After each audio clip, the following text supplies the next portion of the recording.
একা থাকা ভালো কোনো বেঈমানের সঙ্গে থাকার চাইতে। একা থাকা অনেক ভালো কোনো বিশ্বাসঘাতকের সঙ্গে জীবন কাটানোর চাইতে। একা থাকা অনেক ভালো কোনো মিথ্যাবাদী প্রতারকের সঙ্গে থাকার চাইতে। এবং আমি আমার কোনো একটা লেকচারে বলেছিলাম যে মানুষ না আসলে একা থাকতে চায় না। এই পৃথিবীতে nobody wants to survive alone. এই পৃথিবীতে আসলে একা কেউ বাঁচতে চায় না, সবাই লাইফ পার্টনার চায়, সবাই কেউ ট্রাস্টেড কাউকে চায়, সবাই একজন ভালোবাসার মানুষকে চায়।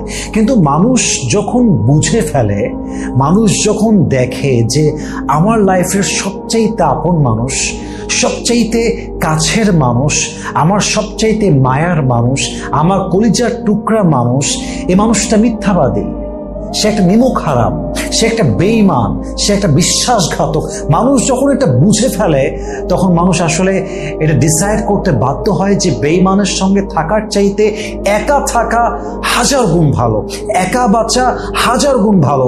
মানুষ আসলে একা থাকতে চায় না, মানুষ